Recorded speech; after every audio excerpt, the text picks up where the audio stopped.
Bind me, gag me, take me to the bunny ranch. People dying, kill me in the packing house. Even you have to... Hello. Hey! Hello! Hey, everybody, we're back. This is... No, I'm not Devin Sow anymore. No, I'm JTT, I think, for this season. Season 2. Season 2. Full JTT. We'll get another Vulture article out of it. Oh, boy.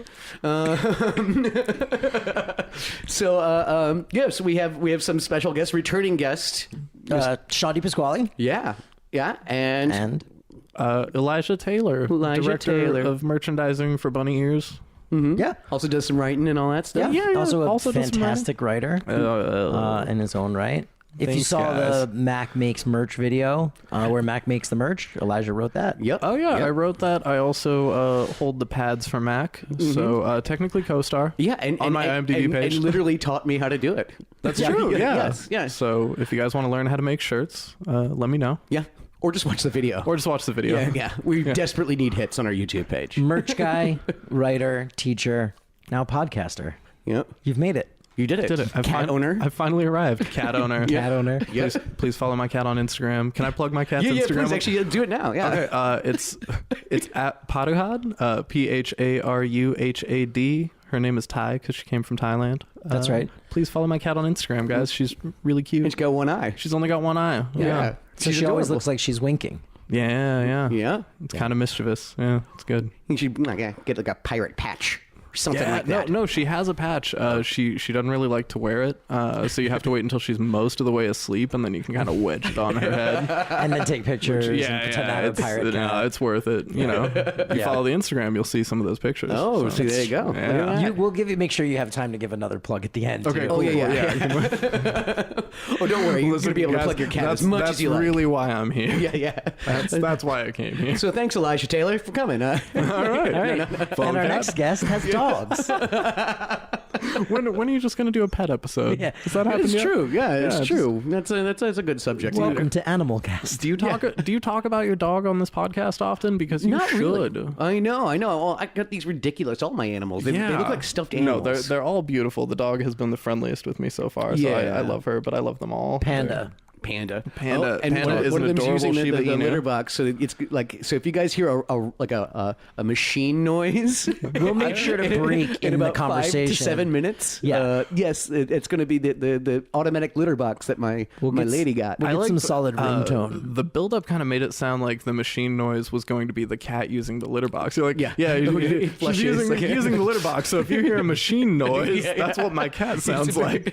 It's incredibly unhealthy. Well, the bottom half of his like a cat. hard hat on, like those yellow vests. The bottom half of his cat is cybernetic. I don't know if we didn't reveal that yet to the audience. Yeah, I mean, really, that's why I was focusing on the dog. The cybernetic cat makes me deeply uncomfortable. I can get your cat a cybernetic eye. So there you go. I feel like there's a lot of moral implications and a lot of questions I'm not ready to ask. All right. Yeah, it could shoot. What if it shot lasers? Sold. Yeah, there you go. There you go. Laser cat. I wasn't on board with the cybernetic eye, but yeah, a laser shooting eye. You're into laser shooting eye. I'm on board. All right. Yeah, there you go. Good. There you go. So you got your cat in Thailand. I did. Yes. Yeah. That your time in Thailand's always fascinated me. Like, because you used to fight Muay Thai. No. So I spent about 2 years as a professional fighter, kickboxing in Thailand, which is. I have like the most nonsensical like career trajectory. Like I recently was tasked with like making a resume, and just like as a task, it's absurd for me because I owned a video game store, did film journalism briefly, kickboxed for 2 years, and then merchandising for Macaulay Culkin. Like that's a rich tapestry. It is, but it's not it's not like a discernible direction. It's not like, oh yeah, clearly this guy's good at. No, it's like, wow, this guy's good at a lot of things, and he might be able to kick my ass. He's totally gonna kick me. I think if there was like a job listing for someone No, see, I'm trying to combine them all. I'm like, yeah, like fighting while also making t-shirts, but that's not even like a hypothetical job. Only if you were like a bodyguard for maybe some kind of large t-shirt manufacturer. The president of Gildan or something. Yeah, exactly. Steve Gildan needs serious security and shirts made. And he needs a review of the new Lords of Chaos movie right now. And he needs a movie review. He's a particular man with particular needs. There's only one man for that job, Elijah Taylor. Steve Gildan, the most eccentric billionaire. Who can review film while also fighting? While also protecting me against this ninja horde that I've angered. Oh, God. How come you never ask me for that, Mac? Like, how come you never ask me to, like, protect you from I'm ninja easing horde? into it, Come on. bro. Yeah. Give it time. Just once, I wish an eccentric millionaire would ask me to defend them from ninjas. Yeah. It never comes up. I just haven't been attacked by ninjas in a while. That's all. Okay. Yeah. Well, And I know how to fend off the samurai already, so it's good. Yeah, that's right. There's a bunch of ninjas here. You just, there's really good. Yeah, It's true. You would never know. Yeah, I guess. yeah. Mac is always surrounded by ninjas. They're just good At at any their given job. time, Yeah. there's 4 or 5 of them. Yeah, they're just like, talented Yeah. ninjas. Yeah, there's a ninja parade going on outside right now. You don't even know it. A ninja parade. Yeah. Something about like an invisible ninja parade is somehow like that feels like a piece of like weirdly translated like Japanese poetry that's just very bleak, like an invisible parade. My heart is like a ninja parade. Yeah. Invisible joy falls around me. So what's the hardest you ever got hit? Did you ever black out completely? Oh yeah, no. There's like a clear, like defined moment for that, and I actually I like that you phrased the question in that way because I used to. It's weird. I didn't have, I think, like an ego about it. Like anytime, I was going to fight someone, I was not going into it like, oh, I'm going to fucking kill this guy or I'm the best. I'm not like a violent I'm here dude. to get hit. I'm a punching bag. Hello. I started up like even so in October of last year, I got invited to do this like amateur boxing event, and my competitor was talking like very tongue in cheek because we were friends, but he's talking a little bit of shit and was like, oh man, I got like 50 pounds on you, I'm gonna knock you out. And I was like, yeah, maybe, and that's like kind of been my attitude towards it, like oh dude, that guy might fuck me up. But You're right, you might. You might. We'll see.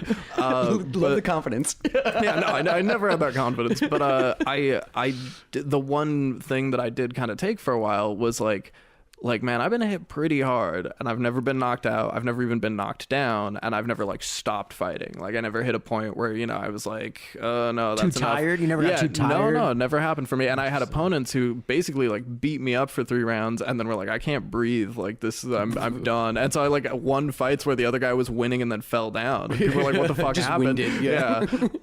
You're like, yay! Yeah, and I had been a sparring partner of mine who was like a very good fighter. This kid Dot. He was like, fighting on TV all the time, fought in big stadiums. He's still like killing it. He's an awesome kid.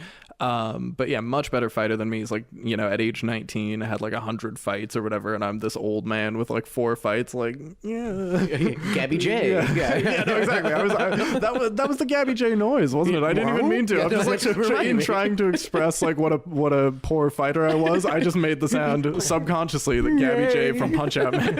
Yay. But no, there was a time that we were sparring, and he had kind of swept me, and then instinctively, so like he knocked my feet out from under me. I fell down and basically just fell on my ass, was like sitting down, and instinctively he threw a kick, like not meaning to, but it was basically like, parallel to the ground directly into my jaw while I was just sitting with all of my weight. And it, I like just saw white, hurt real bad, and I had to like take a minute. I was like, oh fuck. And at that point, your teeth clatter together. Oh, the whole 100%. thing. And like, I had my nose broken a couple of times, but like at that point, that was like the hardest I'd ever been hit. And so something I would like carry with me into fights occasionally, if it was like a big old scary looking guy, I would think like, he's not gonna hit me as hard as Dot did. Like I've never been hit that hard. He's not gonna hit me that hard. My biggest fight was the first time I fought in like a stadium. It was for a promotion called Max Muay Thai, and it was in Pattaya, which is like Pattaya, like big tourist town and stuff, like beach town. Probably lots of Australians. Oh yeah. Yeah. In Thailand? Yeah, lots of Lots of vacation Australians in Thailand. Yeah. No, but yeah, it's like it's one of those. Pattaya, I think, is a big like retiree town for like foreign like older dudes to go like buy some condo and live out the rest of their days.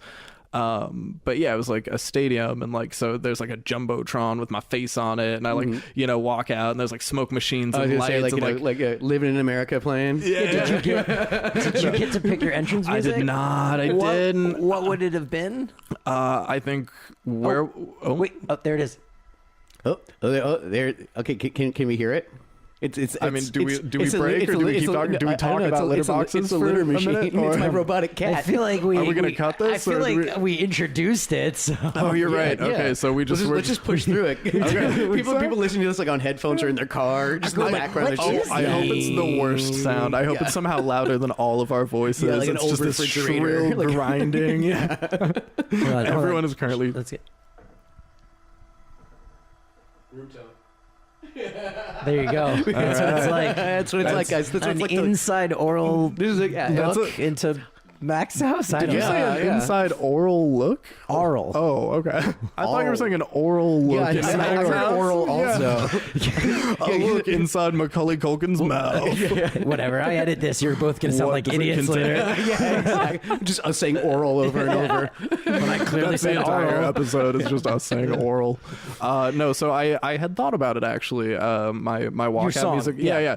It would have been a Werewolf Gimmick by the Mountain Goats, which is a song about a wrestler who gets lost in his character of being like a heel who's like a werewolf essentially, and it's very fun. It's got lines like "Bring your heroes to the wolf's den and watch them all get crushed." And, like, it's a very like it goes pretty hard, and I was like, yeah, that would be my walkout music. But no, so I got to this fight.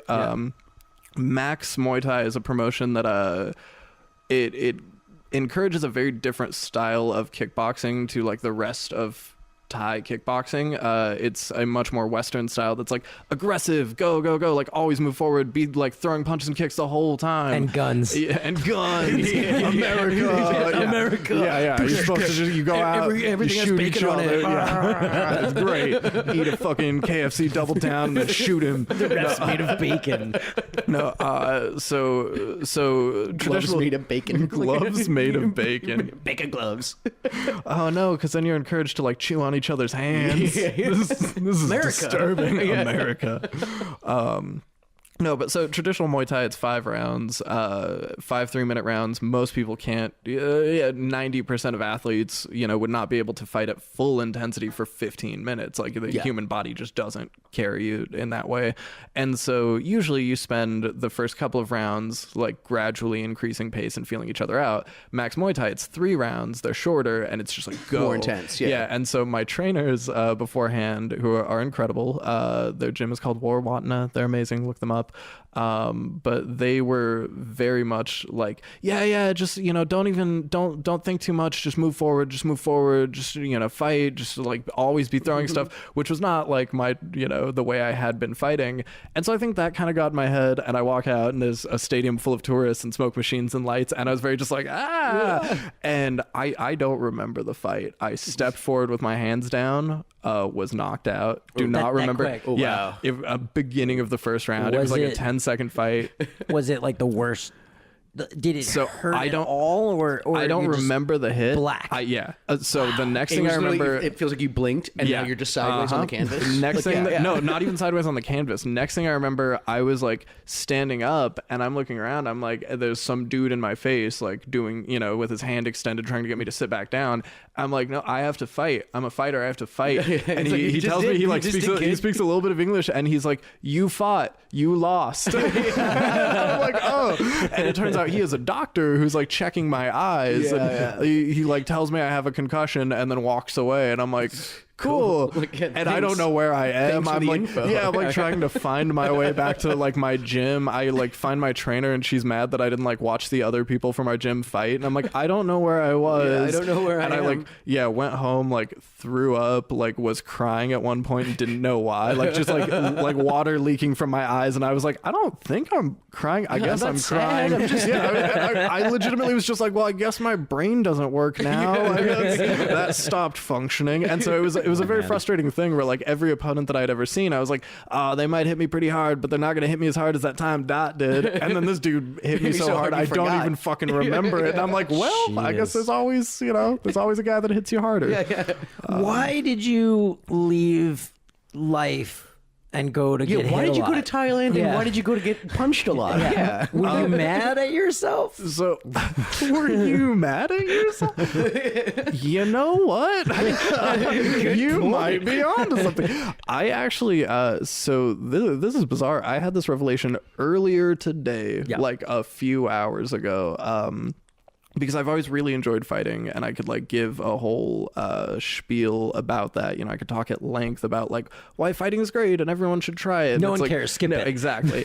But I didn't really realize I had not consciously associated the self-destructive aspect of it for me until like very recently.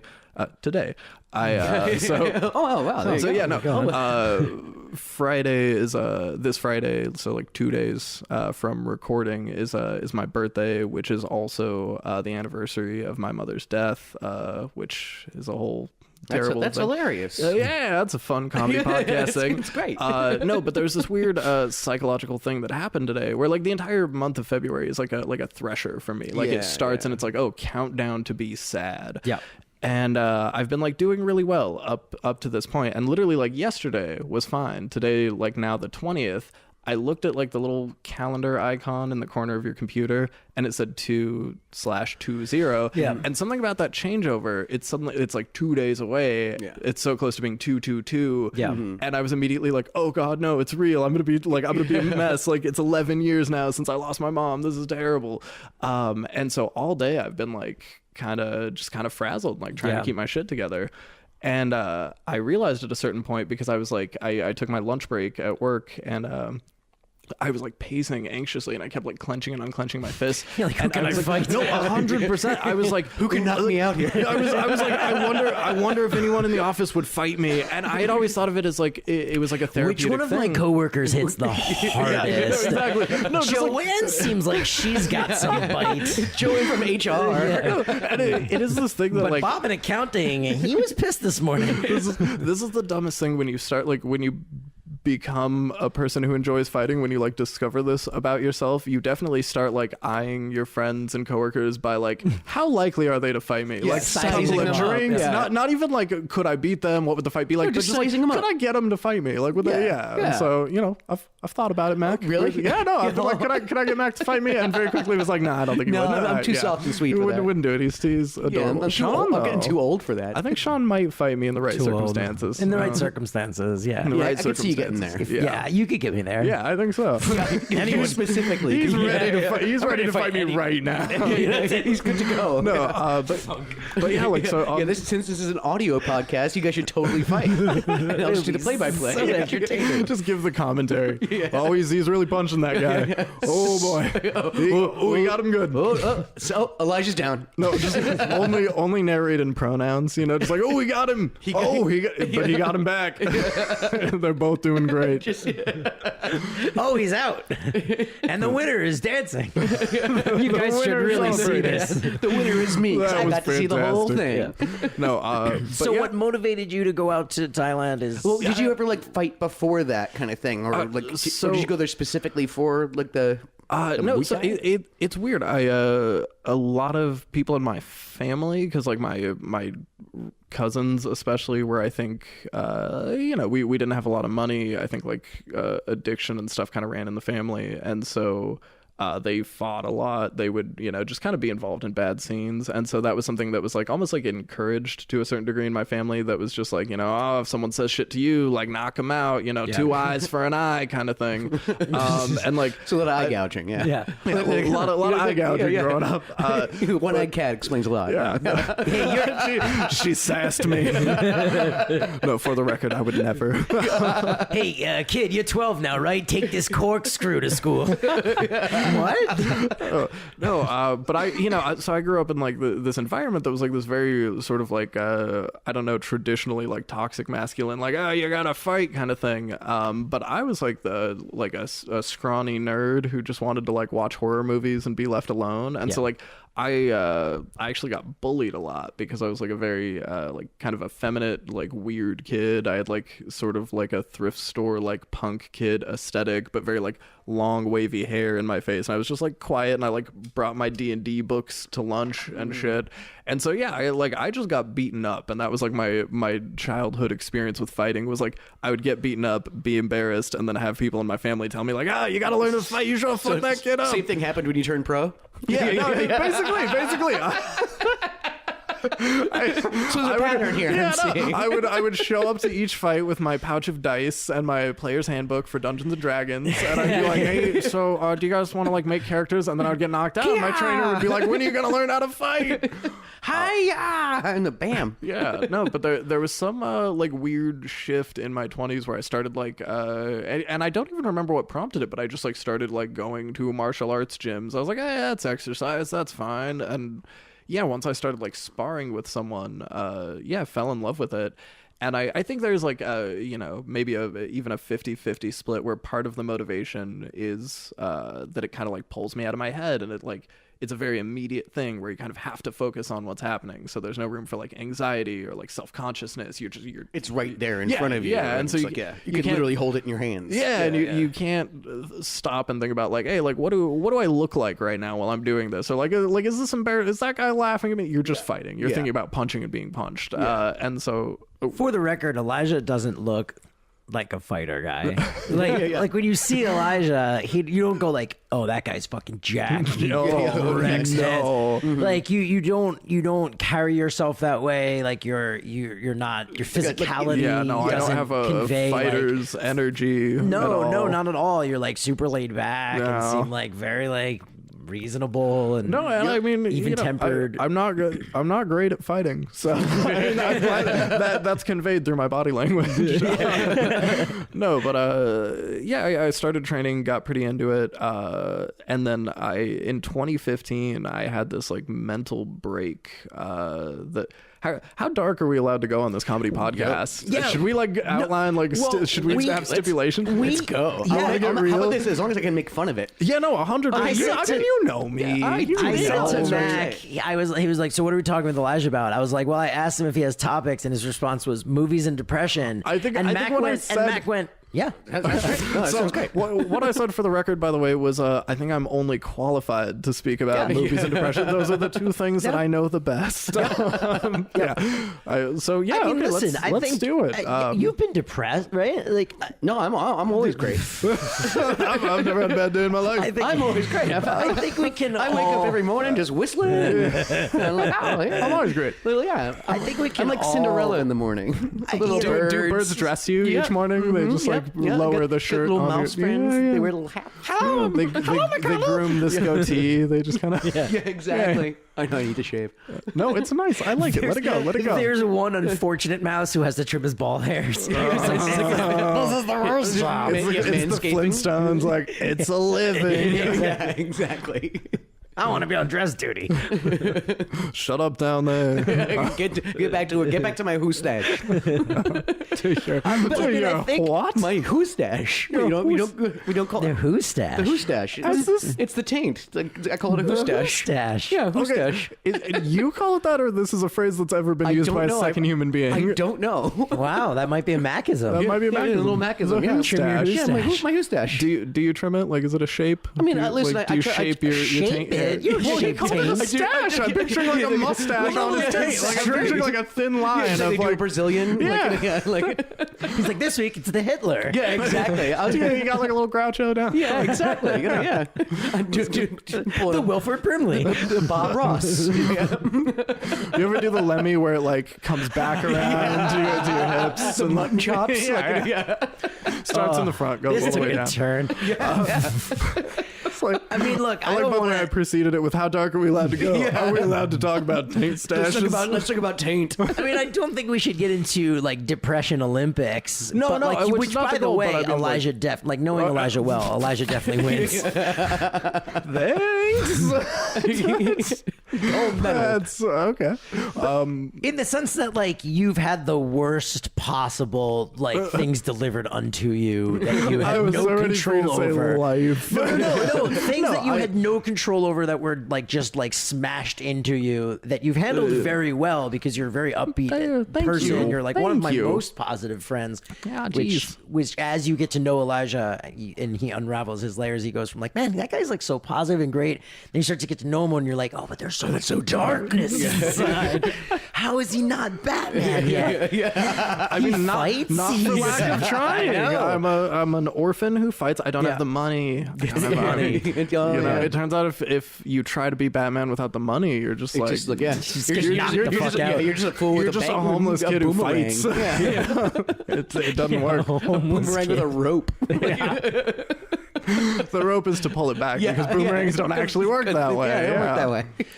You need So money to get that boomerang. Okay, so 2015. jump Good. in. So, Yeah. let's tell Why the did story. you go to Thailand? Yeah. Okay, so in the year 2015, up to that point, I had been running a business, which was a cool, lucky thing that I had no qualifications to have been doing. Basically, after my mom died, because I never really knew my dad. I was 17 and I had to just like start working, it was like drop out of high school, get a job and, grow the fuck up. So Did you go live with other family? Who did you live with? Were you alone? Yeah, nobody so I've got a sister and I've got a grandmother, and they both absolutely would have taken me in. But you were like, nah. Yeah, I had this weirdly stubborn thing. Like in retrospect, it was very dumb. But I at the time, my mother had always been the person in the family who was like the pillar of like support and strength. And I had this weird thought, like as soon as she died, like that night, literally like that night when I'm like making phone calls and talking to the police and stuff, I was like, shit, there's no one else here to do this. Like I have to be this person now. I just like immediately in my mind had inherited like this responsibility of like, I have to be the person who like takes care of people now. And so, over the next few weeks, like I would, watch my family trying to deal with it. And I was very much like, don't cry. Like, Yeah, be you're strong. supposed to be the strong one. And Exactly. Yeah. There's something about those phone calls. I had to do that with my sister and like being the one who had to call, like, break the news to everybody. And it's like, it firms you up in a funny How way. old were you when you lost your sister? I was 28. And how old were you when your mom? You said 11 years. So Yeah, so it was my 17th birthday. okay, so a little younger. But I mean, still, any 28 age, is there's not- no like, there's no age that. It just hardens in a funny way. It's weird. It's like this intangible kind of like switch being flipped where like as soon as you like start dialing that number, because like every human instinct I think would be you're a sobbing mess and you call someone and through tears try to like stutteringly explain what happened, but you're like, I obviously can't do that. And so then you just kind of like part of you shuts off and you're like, I'll reconcile that later. I'm gonna put that on the shelf. No, exactly. But then sometimes it's it gets dusty on that shelf if you don't deal with it. Exactly. So it's a weird sort of balancing act, and it took me way too long to figure that out. I spent close to a decade just being like, I'm fine, I don't need to think about it. Which leads up to 2015. I was going to say, what so, it sounds like is it sounds like all of these things started to compound leading up to a natural precipice. Right. And so, I got a job at a video game store. That was like a big corporate thing. It was a place that was attached to Hollywood Video, which was like the competitor to Blockbuster. We'll call it Blame Stop. No, so it was Game Crazy was the name of it. So when Hollywood Video like eventually went bankrupt, I was I think I had just turned 18 maybe, so I worked there like less than a year. Yeah. But yeah, it was like my first real job. Really liked it. After that, I started working at like a dollar store and was like unloading trucks in the morning. The store manager at the store that I had worked at, he and I became like really good friends. He got a job at like an automotive store, and he hated it because he didn't know shit about cars or care about cars. So every day, like on our respective lunch breaks, we would call each other and be like, "Hey man, remember video games? Those were cool." And one day he called me and was like, "Hey, do you want to open our own video game store?"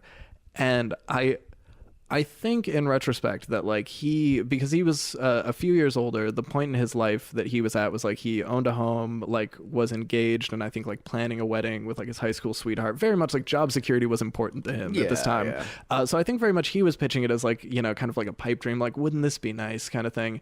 And, you know, I was an 18-year-old kid with no prospects. I was a high school dropout, like, you know, recently orphaned, unloading trucks at a dollar store. And I was like, yeah, let's fucking do that. Like, I got nothing to lose. I'm like, I can comfortably exist on the streets. Like, I have learned this about myself. So I'm like, yeah, like, I genuinely have, like, nowhere to backslide at this point. Like, I'm fine. And so he sort of like pitched it, and I was like, yeah, let's do that. Yeah. And, you know, he kind of like went back and forth, but I kept giving like speeches that were like, nah, like this is the thing, we got to do it. And I think I don't know, I think I like working in sales got good at faking that, and it feels I mean, because you worked sales became too, right? Like you, I did, and then that became, I mean, you turned that into 2 stores that you ended up like having. And like when you and I first met, you were sort of in that phase of your life, and you were like, I live in Denver and I go in these 2 stores, and I'm also starting this like, you know, side business. I'm gonna make t-shirts and to do this whole thing with like all cool art and shit. And it was like, cool, that sounds great. And then I think we like lost touch for like a year or so, and then I like what happened? I reach out on, I reach out. I'm just listening. I'm like, okay, what happened then? Nothing. We just like lost touch. You know, I'm just saying, what happened in that year? Well, and then I reach out, and he's like, hey, so I'm moving to Thailand. yeah, that's what I'm saying.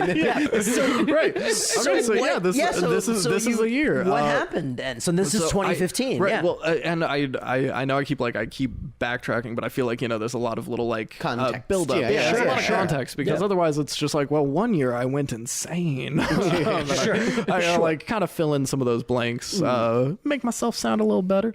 But no, so I'd been running this business and was you know, effectively working 70 to 80 hours a week without rest for hustling. Years. Because I mean, like, you know, there it just wasn't a thing that I was able to step away from, and like it was successful for sure, and we had employees, we had multiple locations, but it was never well, it's a small business. Exactly. I think anyone that runs a small, I mean, even Bunny Ears is a small business. And it also seemed like your partner was like, you know, it seemed like you were the one that was the more present one of the two. That's what it kind of sounded like. No, it was definitely it was both of us. Yeah, 100%. I mean, like it was 100% 50-50. It was 100% 50-50. No, I mean, like honestly, looking back, because like probably he'll listen to this, but no, looking back, like I think he pulled like a lot of my slack, because genuinely, like, you know, I did my best, and I do think there are things that I was good at, but I was also, you know, I was kind of fucked up, and I think was struggling with depression for years that I was like not treating without knowing. Right. Really. And my family was sometimes you're in the middle of it. I'm fine. Listen, she died years ago, and I'm fine. Right. And I kind of grew up in that way of thinking like, therapy is for crazy people. I'm gonna go pay some quack to talk for an hour. Who does that? You know, and I needed therapy. Therapy's amazing. You know? It's so good. Are you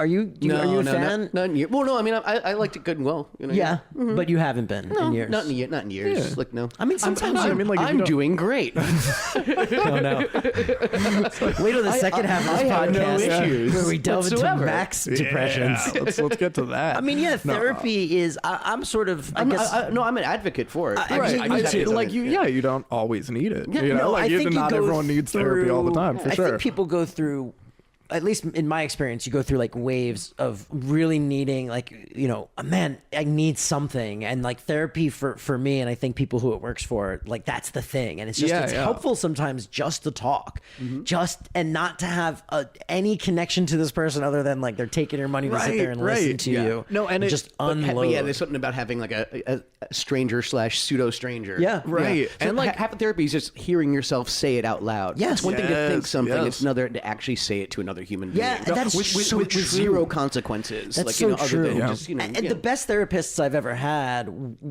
were like, cool, so just think about what you just said and like say it again, and made me like do that until I was like, oh yeah, I guess that doesn't really You're like, that's dumb. It's not really how I feel. Like, I'm not gonna be alone forever. I exactly. am 22, and that's probably a crazy statement.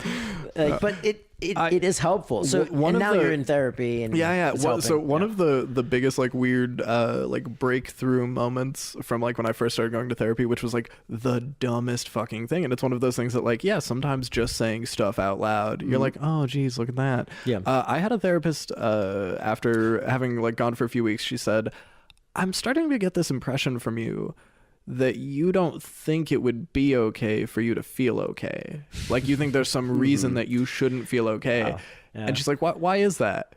And I like, that was like earth shattering to me. I flipped the fuck out. I was like, oh my God, you're right. Because I had never realized that I genuinely, like without ever consciously identifying that, thought like, no, I can't be happy. That would be dumb. Like, I mean, there's something about depression where like you almost miss it if it's gone. Practically. Right, and It's like a blanket. Like, it is. It yeah. becomes very comfortable. It becomes very easy. Well, and it's your. I think it's like your natural defense against confronting things that are Right. impossible And to comprehend. I used the word easy just now, and I want to immediately redact that because obviously struggling with depression is never easy. But I think when you consider the alternative of like what progress or what health might look like, this is so much confronting some of these things that you've repressed at this point for years And- because you're just like, Well, yeah, no, And your, then this your is life the in general has familiar become thing. easier. Yeah. Rather than it's easy. yeah. and like a It's thing, easy, kids. Just Listen, just talk to some strangers. so the point is, just try to be depressed. Speaking of talking to Stop, make strangers, something you easy. should call our hotline. Leave a voicemail. It's true. We'll play it. You should. can hear it out loud. Yeah, 845 easy hoax. What a weird time to plug this. by the way, follow my cat Say on your Instagram. tell us about your depression out loud, and we'll play it for the world. Yeah. Yes. Yeah. Call in. Tell us what your most depressing moment was, and we'll play it for all the other Warren. Listen, We'll play it on the podcast. it'll be like therapy. We'll add some air horns. there's-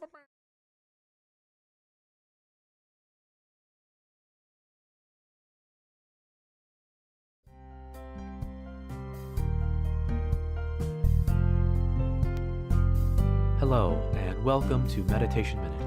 I'm your guide, Louis Prada.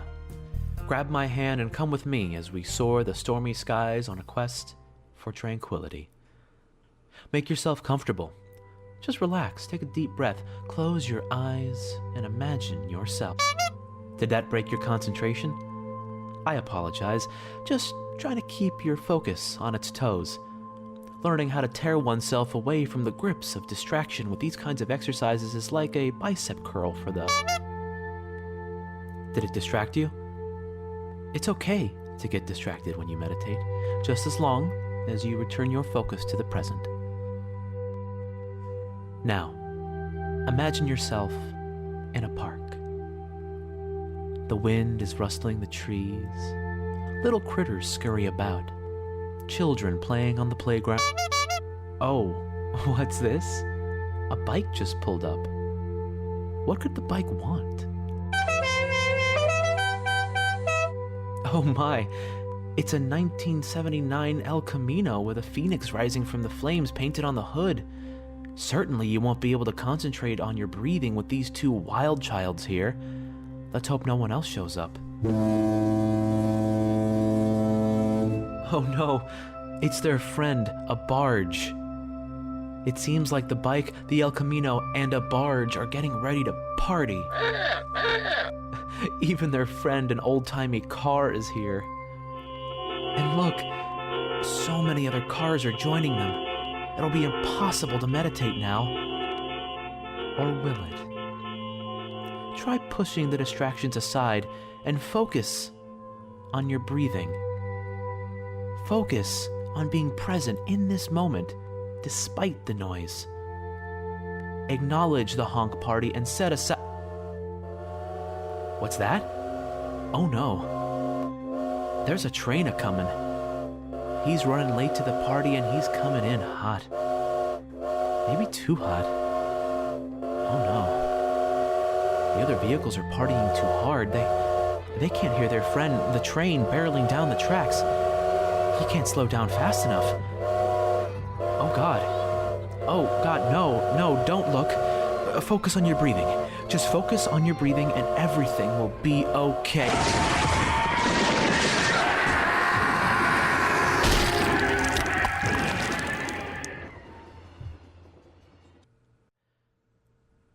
I hope this guided meditation, however tragic, has brought you the serenity you seek. My name is Louis Prada, and this has been Meditation Minute. Namaste.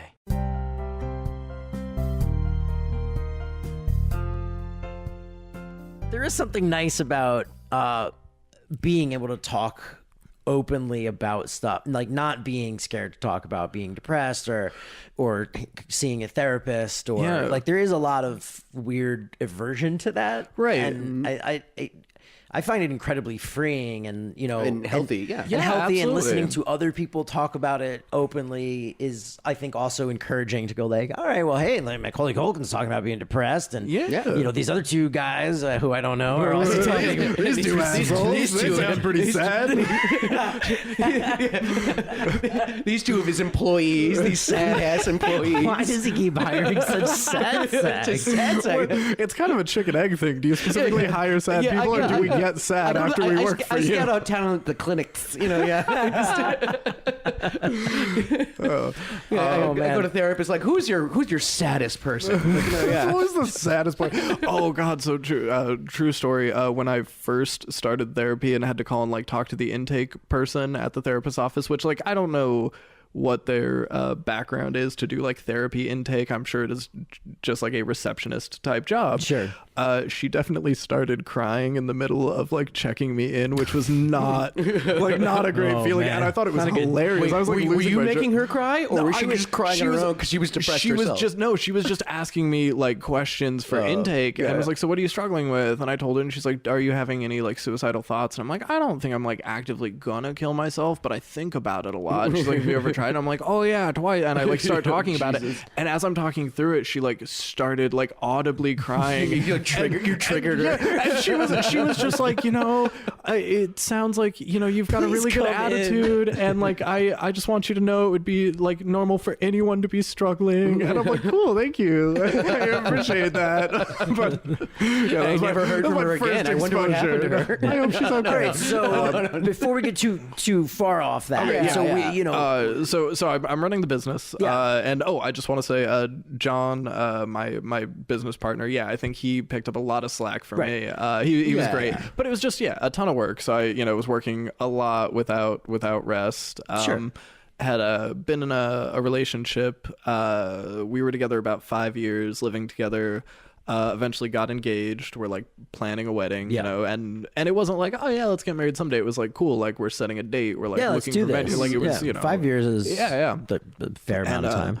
Yeah, but basically, I had become kind of a shit show at this point. It was just, a depression that was not like diagnosed or treated. I was not like talking through it with anyone. I was not dealing with any And now of you have this. to pick out flowers. Yeah. And I was This is working going to so be the much. happiest day of my life. Hooray. Yeah, and I think at the time my method for dealing with this stuff was just like self-destruction. So I just sort of like gradually sabotaged this relationship until she's just like, this obviously isn't working. And so that was like the beginning of 2015 for me. It was like the end of this years-long relationship, like calling off the wedding.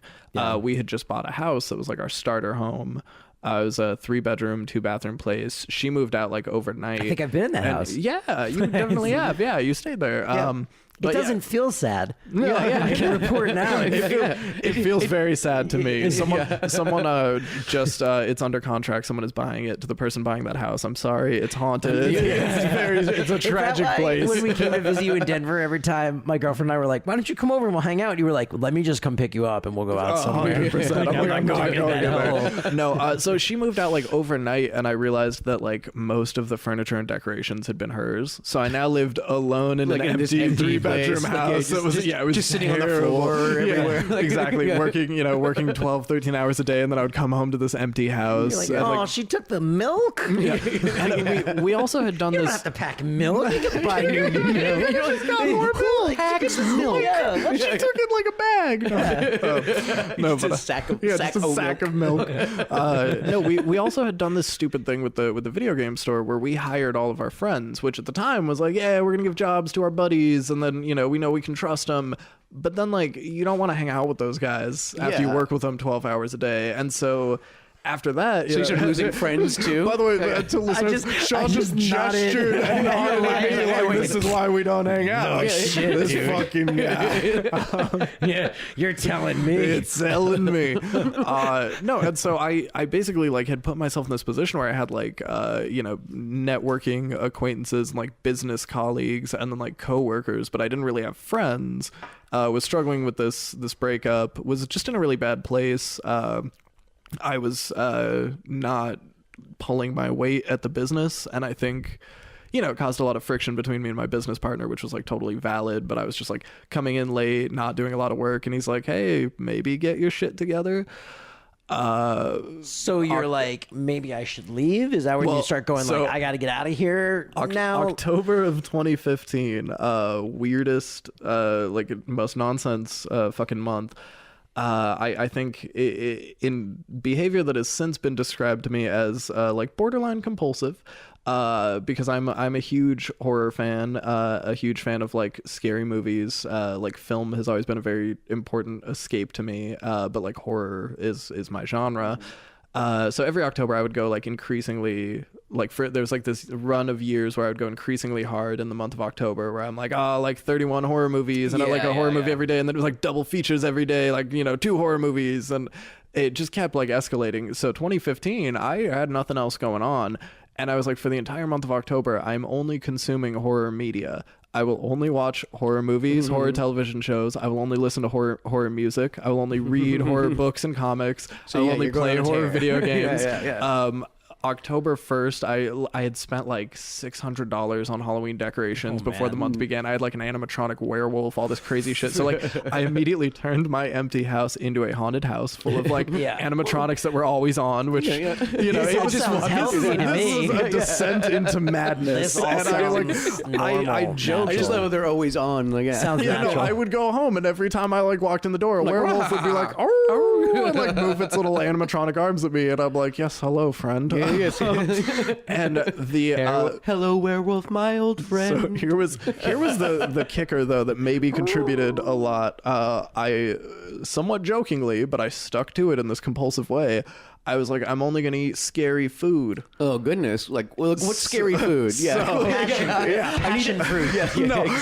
So it was a lot of Halloween cereal. It was a lot of like Count Chocula, Frankenberry, and Boo Berry. Oh, well, there you it was go. a lot of like Reese's peanut butter bats. I was really fortuitous in that this was the year that Burger King had the Halloween Whopper. So I had a ton of Oh, the Halloween black Whoppers. bun? The black bun. Yeah. So this was like So at least you got your protein in. This was a month of This was malnutrition. slow suicide This was slow by way of, suicide like, by way of horror. Yep.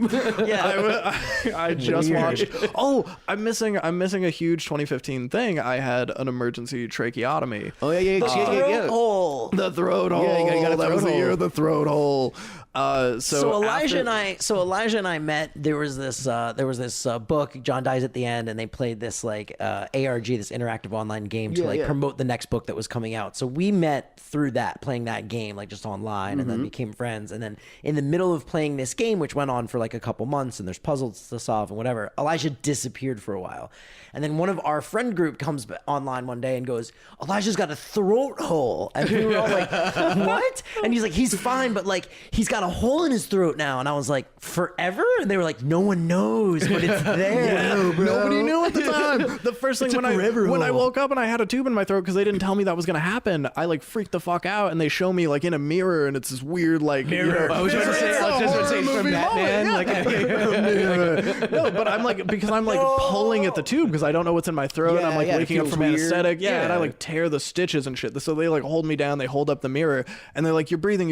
It's fine. Just focus on your lungs because you can't feel the air coming out of your nose or mouth. It's coming, so it feels like you can't breathe. Yeah. And they show me, and I'm like, and I gesture for a pen and paper, and I write, "Is this permanent?" And they go, "We hope not." We should mention Elijah is not a smoker. No, not a smoker. So we were opening our third store. I got real sick, and I was like, I don't have time to be sick. I'm opening a third store. Did not take care of myself. Ended up with an untreated abscess way deep in my esophagus.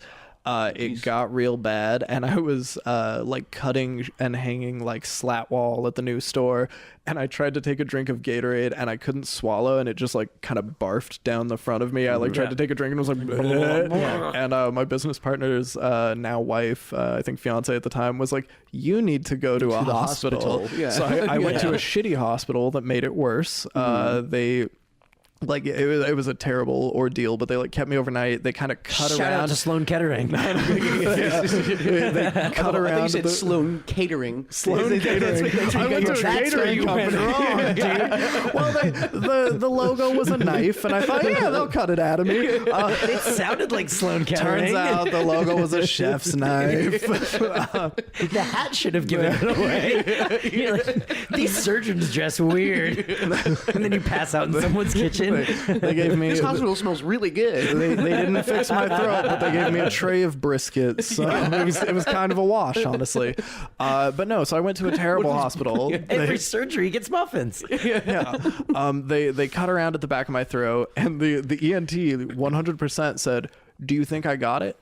And I was like, I don't know. Don't know. And he's Am like, I a doctor? did you like feel any like drainage or like infection? I'm like, I don't know. There's blood. And he's like, I think I got it. And they gave me like some pain medication and discharged me. And so I like had a few days that I was on pain meds, and so I felt okay. And then as soon as the pain meds ran out, my throat like closed up. I was dying. It was like some of the most intense pain I've ever felt in my life. And you've been kicked in the face. right, many times. Yeah. And no, Was that harder than getting kicked and going right out? it was 'Cause you could a feel much it. worse pain. Yeah. No, like I've been hit hard and like felt that. I've been like cut in fights, and like it hurts, but this was like Intense. devastating. This was like I was delirious. Like So then the you get pain was rushed so back intense. to the hospital. Yeah, I actually For proper throat hole. Yeah, and I didn't want to call 911, which was a weird like stubborn thing where I'm like, it's such a drain on like emergency resources and taxpayer dollars. It's not actually an emergency. I just need to go to a hospital. It's just a lot of pain. I didn't know who to call, so I called my ex because I was like, who can drive me to a hospital right now? I couldn't think of anyone, so I called my ex, and we had an awkward ride to the hospital. She like helped me get checked in. She's like, this is so typical of you, Elijah. Just If it's very, not like, a hole in your like, throat, very fresh. And It's like it's not one hole, it's another. It's what they Classic say. Elijah. It's not one hole, it's the other. No, so I'm like in the waiting room for a long time, and I'm like delirious with pain. I'm like losing my fucking mind. And a guy storms out and he puts a clipboard in my face. He's like, sign this now.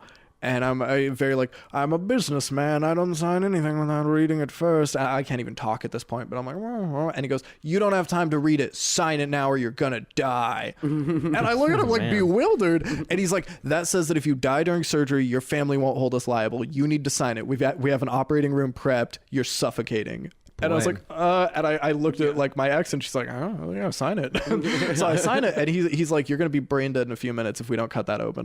No, he didn't even say cut that open. He's like, if we don't, get down there and cut the abscess. So I thought they were going to like go in and, and I woke up and with then a realize they're coming in the Yeah. other way. So now your house is decorated for Halloween. You've got Yeah. a throat hole. Yeah, recovering from my throat hole. You're recovering, right? Which, by the way, you're not speaking through a hole in your throat. No, You're it's fine. totally fine now. I have a But scar. now It's cool. you're you got a punishing. cool scar. Yeah. But now you're punishing yourself yourself with Right, and so I had there black was a weird. buns. This is like a weirdly important part of it. I had like a month in the hospital. They cut my carotid artery during the surgery and had to cauterize it. I lost a ton of blood, and the guy came down and was like, "You were very close to death." I'm like, "You don't need to tell me after the fact." So I had this weird like post. The lights dim, and Elijah just looks at him and goes, "I always am. That's how I live. I am the night. Just shitty I live Batman. close to death." But He yeah, has to write it down. Still can't talk. I'm always close to death. The guy just rolls his eyes and walks out. It's fucking drama. Another one of these. And my little whiteboard that I write action movie one-liners on. No, but I spent a month that I couldn't talk. I couldn't leave this bed.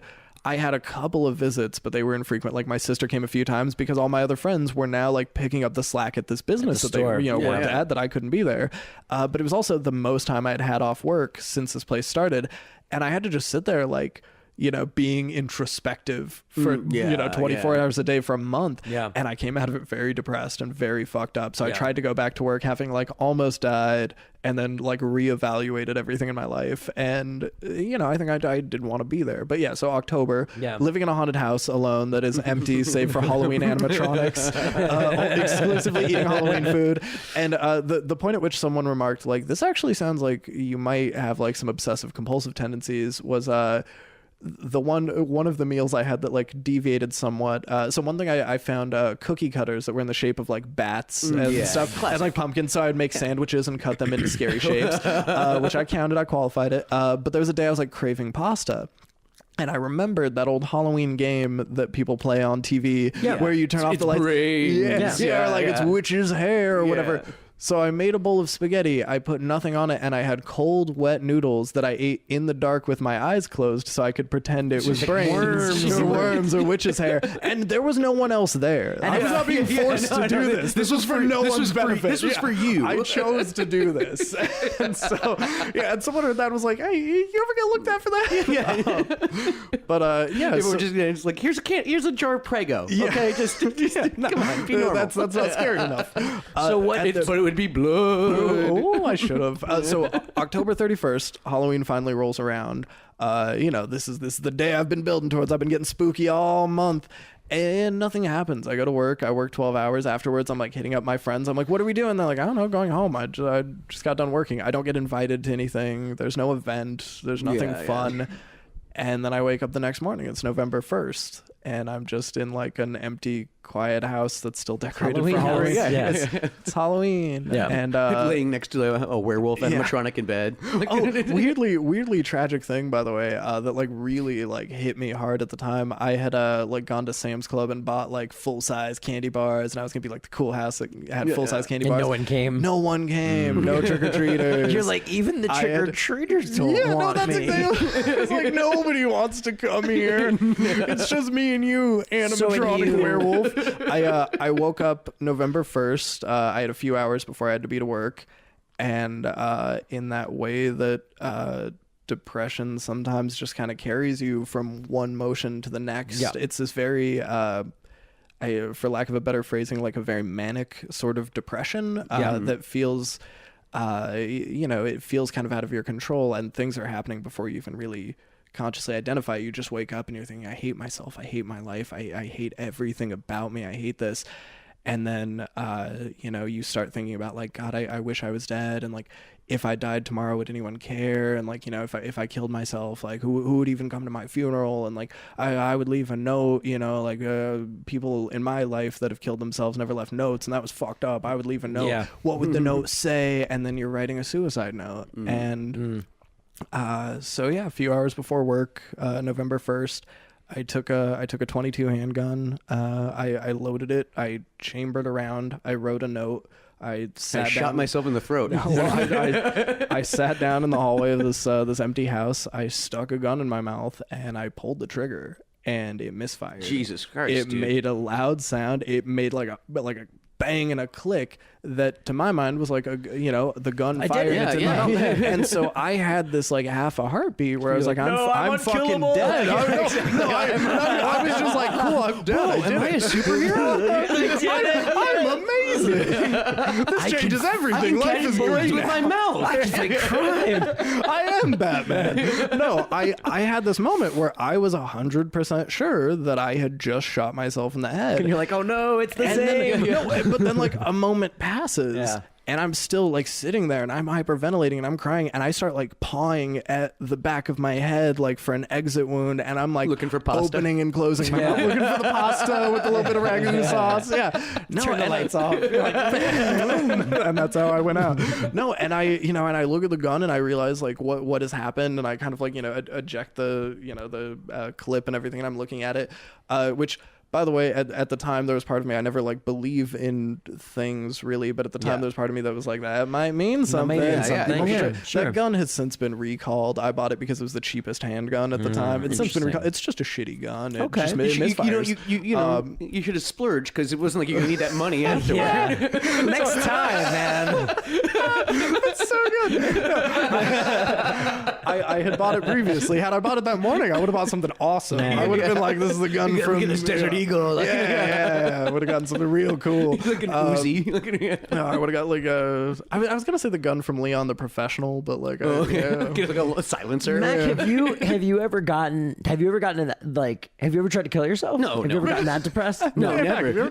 Only fools do. No. Only an idiot. Only my employees do that. Because I would never. I don't think. No, I would never let life win that way. No. No. See, never let life win. Hold on, I want to let that interesting. statement sit there for a unpack second that for a because second. I What do really you like mean? that. Well, I'm not going to lose. Is that how you really look at it? I mean, I don't think I would ever go like to that place. Interesting. Yeah, like it's kind of like then life. The assholes win. That's like true. then all the bad stuff. Yeah, the bad stuff. Yeah, Okay. See, and I think you and I have had like different approaches to these struggles because I've never been able to externalize it in a way that makes it like combative or like antagonistic. I've never been able to be like, fuck the bad stuff. I'm not gonna let that win. Yeah. It's always internalized. Yeah. I'm always the bad. I'm like the bad life stuff. is amazing. Yeah. Like my life has been incredible. I've had so much luck and like beautiful, incredible people in my life. But I feel like I'm always the worst part of every equation. That's so interesting. And, so it's because then I'm somewhere in between where like when I've let it get that far, I never owned a gun, so that was never like an option, Which but is like good. I definitely like downed a bunch of pills once, and like. Yeah. But for me, it was a combination of both. It was like, oh, life is kicking my ass and I don't have the ability to defeat it. So like I'm tapping it. I'm just done. Like I don't want it anymore. I don't want to be sad. I don't want to try to be happy and then feel sad. Like I'm just giving up completely. Yeah. So it was neither like I never felt like hey, life is good and like everything around me is fine, but I'm the problem. It was always like, well, it's both. Everything sucks and I suck. Depressions were really depressions as much as they were, because there's certain times where I almost depression would have been better because I was feeling nothing. Like that was the worst part. That's a shade of depression. That emptiness, that numbness. But you know what I mean? Like, it wasn't like sad. It was just kind of like I'd just wake don't up and kind of go, "Oh, this again, huh?" Yeah. And it's like, and I almost would have been like, I almost felt like I would have felt better if I was sad or angry. Right. No, and I had a lot of that too, like that emptiness. I know that feeling where you're like, I'm not even like upset. I just don't feel shit. Mm-hmm. Yeah. How do you pull yourself up from that? Booze? No, I was actually about to ask. I was about to ask, like, down. Yeah, no. I mean, just like I kind of just sometimes you gotta like kick yourself in the head a little bit. Yeah, too. And sometimes it's kind of just gradual.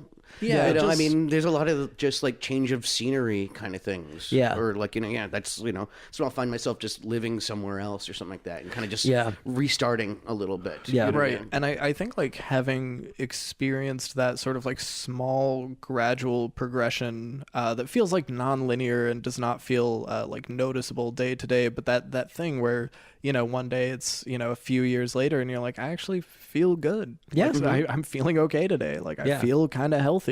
Having now experienced that is like one of the biggest reasons that I am able to like talk myself out of like the self-destructive falling tendencies. back Because like I've definitely yeah. had those spirals where I'm like, man, like I'm gonna tie a rope, like I'm gonna do it tonight, and then I start thinking about like, no, because you've been here before. And then there was good shit in between. Yeah. Like it got better eventually. Yeah, And that's always been the best way for me to also pull myself from the hole is like, no, it has, like I've been in this situation, if not worse. And like, but then also like I've sustained and like, you know, like some cool shit's happened. Exactly. Met some cool people. Thank some God good I'm stuff around has to like happened. experience this Yeah, shit. absolutely. I've also always had the benefit of like just an unending sense of guilt about leaving my family to deal with stuff, you know, and like, I don't know that I think I would have found myself in a much more similar position to you if I didn't have like as much family to of like, that, you know, of like, man, like I can't do that. Like I can see in my head what that does to my mom. I can think about it and be like, oh, I can't. Which, you know, like obviously everyone's gonna think I'm an asshole. Yeah, well, exactly. for real. Exactly. Yeah. You leave You're a them. selfish asshole. It's not I mean, fair. It's tapping out and being like, I'm leaving you with all of this, and it's like that's, you know, for me, I know it's different for everyone, but for me, it was like that doesn't feel fair to any of those people, and I've had nothing but supportive. My whole family is very supportive and loving, and so it's like it feels. It's like raw. It would be like confirming my own, like, oh, I'm worthless. Look what I did, you know? No, that makes sense. Yeah. Which, like, I feel like ideally, you know, that drive to keep going comes from inside you and comes from a healthier place. And it's not, you know, like, oh, well, I don't want to disappoint them or leave them with the bill. Yep. But like in those moments, like anything that you can grasp onto to keep you moving forward, like is so exercise worthwhile. helps too. Yeah, it really does. Fighting Like helps. doing something. Punching strangers. Hey, being punched. go punch a guy. I'm gonna go to Thailand and punch people. Yeah, go to Well, Thailand. and talking to people, like honestly, when we met, when we started doing those online games and stuff, you know. That was that's why I think that people are like, oh, get out of the house and make real life friends. It's like, no, honestly, like connection, if you're there, if you're in that dark place, like connection is all that counts. It doesn't matter that you're seeing these people and going out to a bar to have drinks. Like the fact that you have other people that you can start to develop relationships with and then talk about. I mean, because like we would go, you know, a core group of us would go from, you know, fucking around online to like, you know, just bullshitting about real life on Facebook or on other stuff and getting to know each other and like having those avenues and making those connections and having those friendships helps so much. Like it's so hard to pull out of depression in a vacuum. It's really hard. Yeah. It is really weird. I feel like the 14 or 15 people that played this ARG like start to finish because it was basically like this game was almost a 24-hour commitment, you know, like you know, sun up to sundown, there might be like a puzzle that you got to solve and you would like have to drop whatever you're doing. You guys do it as like a group. And it was like well, regularly usually the best, scheduled. like, None of usually us the is best way to smart tackle enough those. to do it on our own. No, so there'd be everyone doing like the small cicada like stuff. Like you know, it was like that kind of thing. Yeah, Exactly. Where there's puzzles. And, and like weird code, like what was it like? What was the code that you know, like the there were so many codes at bash and like all of these different so many types different of, like cryptogram cipher type cryptograms. things. Thank you. You know, hexadecimal and Franklin binary. and Bash. Yes, Franklin and Bash. It's at Franklin and Bash. We had to scrutinize This every Tuesday on scene of TBS or whatever. Yeah, no, every frame of cryptograms. Franklin and Bash. Oh, not Franklin and Bash. Lots of cryptograms, and so like it's stuff that like it was easier to do as a group because like there would be one of us that knew something about that, and then the rest of us. It's like it's like I used to do crack ciphers. jokes. Like But it was funny because like at the time I did not really take stock of this, but like I was in a really bad place, and it was like, oh yeah, these friends give me some like escape from you know all this bad and fun, right. And I didn't consider like that most of those people were also sort of quietly going through their own struggles, their own hardships, their own like rough patches in life, and it's because like no one else would do this otherwise, you know. And it was something I like realized much later, like people who play ARGs that are like so committed to like and it was like very silly. The stakes were very low. Like we were never like you're never gonna win $1 million. Right. It wasn't like there's a $10,000 grand prize. I think it was like you got a copy of the book, but we might not even have known that, you know. And we just like we're willing to commit sense of all community day. and it's fun, you know. And if you're and I mean I don't. I don't know that it's fair for us to generalize that's where everyone was. No, at. but I will say like the people that I've like kept in touch with Were there. from that game Agreed. that I've Yeah. like, because it's it's not just you, Sean. They're like there's several other players from that course. game that I still talk to regularly, and it's like they were all struggling with different things that I've learned about since then. So I'm sure not everybody, but a good number of us. All the ones I was friends with. Absolutely. I mean, I was definitely drawn to that experience because I was like, I had been living in LA for a lot of years at that point, but like I had kind of fallen in and out of like friend groups depending on what I was working on, because I wasn't raised here, so I didn't have like a core group of like high school friends or anything, right? And a lot of my friends were married and living in Florida or New York or wherever. So like I found myself in a real place where I was like, I don't really like know people that well. Yeah. And then I started to become interested in like doing this kind of like, what can I do to like, involve myself in a community? And I started hanging, I was reading a lot at the time. And like, I happened to read that book and that led to like, oh, there's another one coming out. And then I just like got like sucked in to the first, and then we that group ended up doing it like 2 or 3 more times over the next couple and of during years. one of And how'd them, you I had a guys throat do? hole. They did great. I had a throat hole, so I couldn't play all the way. Yeah, to one the of end. them. Yeah, all right. Yeah, that was the second one, right? I think That so. you had Yeah. Hang up a sign like no throat holds allowed. Yeah. You sent us a picture of the hole, though. I do remember all I have of a us lot of pictures opening of a the hole. I picture. have some great pictures of the hole. After Elijah had been missing for weeks, we like opened like someone was like, "We've got the picture," and we like all opened it as a group, and we're all like, "No, it's not." So good. Yeah. Good for you. All right, so So yeah, October 2015, yeah. November 1st, tried to shoot myself, Yeah. didn't work, thank God. So I just had a panic attack. I'm like, I thought I had just killed myself. Yeah. I didn't. What the fuck do I do?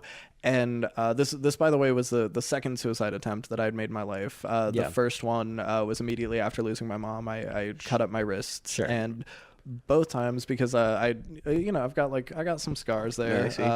Yeah, he does. Yeah, Yeah, that's real. Covered by a tattoo now, though. not covered, frame. Yeah, it's fair. Yeah, The goal with the tattoo Yeah. was not to cover it, but rather to draw the eyes so that if people ask, I'm like, hey, I'm comfortable talking about depression Yeah, there in you go. case they're That's looking good. for that person. Yeah, That was genuinely the goal with the tattoo. Was it really? Yeah, That's yeah. cool. It was, That's I really cool. wanted to kind And of it's be pretty, that person. too. Oh, thank you. Yeah. Heather Reynolds at Fallen Owl Tattoo in Denver. Oh, look at that little plug. Plug there. No, she's great. She's great. Oh, great. She's got to pay us for that now. Oh, Yeah, God. Check out our sponsor. We'll bleep it. No, but Throwing out love. yeah. So there was an article that I wrote for the site. There was the Mother's Day article, Mother's Day gift guide for your dead mom. Yeah. After I wrote that article, oh, hang on. Wait, over now. Oh, okay. Stu's in town. Oh, great. It's just Stu's like, I'm coming over now. good. To my Okay. house or to Yeah, where? here or what is He happening? didn't text me, so I don't Yeah, know. I know. I don't That's know why where I'm he's like, I going. don't know where he's I don't know going. where he's going. I don't know where he's staying. Said hi. I already have a guest here. Like there's no room. I even told him coming that over last now. week. Okay. Yeah. Good. So I don't know. Sorry, I yeah. didn't mean to sidetrack, can't but I wait. just want to give you the heads yeah, up. But yeah, no, I love how he's on the way. That was time sensitive. Yeah. Yeah, Right? Yeah, it's exactly. like, I didn't want the door to him to knock. Speaking of depression, Stu's here. He has nowhere to live. He has nowhere to live. You're a regular old Batman. Yeah, can he sleep in your car, Sean? Yes. I don't even have a car to sleep Stu in. can sleep in my car. I don't even have a car to sleep in. The Stu Miller story. Hold on, let's find a good jumping back in place there. What were you were for suicide attempt? So I'd written an article for the website. That was Mother's Day article. Didn't get a million views or nothing, but the people who like read it and got it, because it was kind of like a comedy article about depression. They were responsive, and I got a lot of like Twitter messages, like Facebook messages, emails of people saying all kind of like permutations of the statement, like I relate to this, like I have had loss, I've experienced grief. and this made me feel less alone. You know, it was kind of the sentiment. That's super and, cool. Yeah, and I was like, I want to try to be that person whenever I can. So, you know, tattoo that was scars. that was sort of why when you were like, I jokingly like these are the two things I'm the most qualified to talk about. I was like, you know what? Nobody is absolutely true. Great. Like there, you know what? No, if just by recording this and putting this out there, someone's like, oh, okay, cool. I feel like a little bit less like weird and alone, like, and which I think is such a tremendous thing, because I think so many people that are going through, you know, any sort of trauma, any sort of depression, anxiety, this self-loathing, whatever it is, however it manifests, it's a very isolating thing, and it is so easy to believe your brain when it tells you, you know, you are the only person who's ever felt this way. You are the only person who can't deal with being an adult, who can't just, you know, get a job and grow up and be a person like everyone else. Like, it looks so easy when everyone else does it. Why are you struggling? Why do you keep fucking up? No. And it's so easy to paint yourself as this isolated incident, this one unique. I'm the only one. Up. Yeah. And so having a lot of times it's like your feelings aren't that unique, you know. Right? Like, No, exactly. So many people are struggling all the time. You ever heard of the You Made It Weird podcast? I've not. It's Is it on the same network as us? It is not, but it is. It's comedians talking to other comedians, and often depression comes up. It's a pretty comedians are depressed. Harris Whittles did an episode of that, did. right? He Yeah, did. I've listened And to that one because I was a big Whittles fan. Me too. But that's a show that I remember listening to a lot. That, you know, it's always nice to hear people who you look at as like, oh, they've got it, they're successful, Right. they're together, Yeah, like but shit's going on, but like, nah, they're also struggling. People, everyone, you know, everyone, it affects everybody. Yeah, you know, absolutely. it doesn't matter. You know, super celebrity, Mac- except for yeah, Mac, Mac except doesn't for affect McCoy you. Wilkins. Except for me, I'm happy all the time. Fine. I got a beautiful girlfriend. I have an automated litter box. I don't even change my own litter box. I don't need to change a thing. Mac has an automated litter box that he uses every day. Everything's coming the up, life Mac. of Yeah, but you know luxury. what? I'm imagining, by the way, a giant like Mac-sized litter box. And, like, this is how the wealthy live. Yes. This is- Yeah, but you know, this dude, like decadent celebrity even with lifestyle. all of that stuff, like No. shit like you lost your sister, and like Oh, no, all believe me, of I've the had- stuff I've would had my- never you have know, stopped. Yeah. That's not going to make that any easier to take. So like you, No, you I- like anyone else have to face it head on and figure out, all right, now what do I do? You know, like And that's what I do every day. No. Every I've never, goddamn I've day. never, All right. Yeah, I feel like, I mean, this was the first time we like really like met and talked. This was one of the first things that you know, because I mean, from my Oh, I thought you were saying this was the first time you met no, and this talked. is the first time we've met and talked. No, That's not true. We were in Denver. They don't know that. No, but yeah, in Denver, like the first time Yeah. we really talked. And you and I had talked on meetings. You know, we had like conference calls, but it was like you were on a the Skype first time we call. were, like, hanging Yeah, and the first time I was like, everything. oh, here's this guy, and so I had like the multiple factors of intimidation that were like social anxiety. You are my boss, and I hope I make a good first impression. But then also like, you know, you're a celebrity, and I'm like, yeah, that's a whole thing. So I was very, you know, intimidated. You are a very like charming person, which made it very easy. You like immediately gave me a Get a hug. It was room, great. you two. But no, like Jesus. the first time we like really like had a conversation, we were like having drinks at the movie event, and I don't remember how it came up, but we started talking about having shitty dads, and like we were talking about just like having like shitty abusive fathers, and I was like, oh yeah, that's a thing. That's you know, you had like We a talked about- famously we talked about- bad dad. Yeah. And And sometimes some shitty, you know, family experiences and death and things like that. We went there. right. And there's something about that like immediately just makes someone everyone is on the same human. playing field when it comes to certain things. It's like Right. Yeah. all the money and fame and talent in the Oh, world yeah, no, won't that- save yeah, you that from doesn't death, matter. from loss, from lack of good parenting. Yeah, from like any sort of trauma is still going to not hit you immune. just as hard. And Batman's a billionaire. And Right. Yeah, bad good- things happen to him. let's be honest, he All took the it time. poorly. Guys. Yeah. He never really moved forward. Never really got past it, to be So- honest. So what did we learn? We learned Batman is a billionaire, but also can it hurts. suffer It hurts a depression. lot to get kicked in the face. It does. It hurts a lot to get kicked in the face. And if you want to leave us a voicemail about your depressing thing, That's true. You can do 845 Easy E hoax, which I can't remember what that is, but just look at the numbers on your phone. Do I have time for like a quick sort of monologue? Do you want to we've talked a lot about? Do you want to plug your my cat's Instagram? Your cat again? Is that what this is? Some sincere stuff. Because something I want to say. A lot of Bunny Ears readers and listeners. I mean, people who reached out to me after the Mother's Day article, but just people who are fans of yours, Mac. A lot of them struggle with depression and have reached out to us at various points to say, hey, like this comedy article made me feel better. This made me feel a little less alone. Like I've had trouble laughing lately, and this helped. And I don't know, just as a general kind of sign-off thing to anyone, who is struggling, please never be afraid to tell people how you're feeling. Please never let it get to the point where hurting yourself seems like a more viable option than trying to find help, because there are always resources. There are free resources. There are people who are willing to work with you. Call a friend. Of which, get out of the house. We should say there is a number. It is 888-646-3309. And that is like a real number. If you're depressed, it's free. You call them. They actually are really helpful. I've done it. They help you. It's like people who are just like want to help you and like will talk to you. And usually they'll like, it's always just like a great thing to know that like, oh, I can call someone and that person, I can tell whatever. and it helps. And it helps. So I'm reach glad out. we got a chance to do that. Reach out and don't be afraid. There are free apps. There's always resources, but just know that, given time, given distance, things will get better, or they might. And if you hurt yourself, you take away the potential for that. So, sell your business, move to Thailand, do what I did, go fight, do something else. Exactly. I mean, that was, that was what happened to me. And check out your cat's Instagram. And now we'll play a series of silly voicemails. Yeah, silly voicemails. Cheers. Thank you. Thanks, guys. Voicemails. We're always getting voicemails. 845 Easy E hoax. I said it's 845 Easy E hoax. It might sound dumb, but it's not a joke. It's 845 Easy E hoax. Voicemails.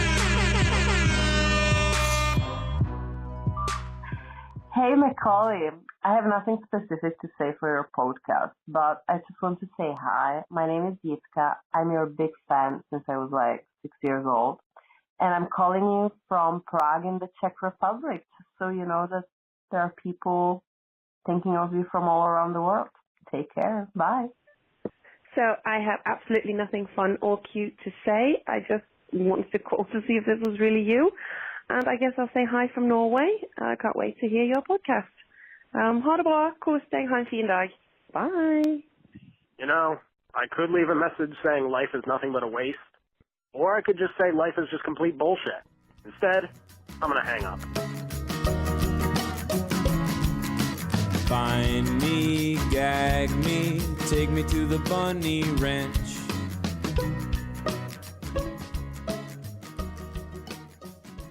You are freaking lumberjack!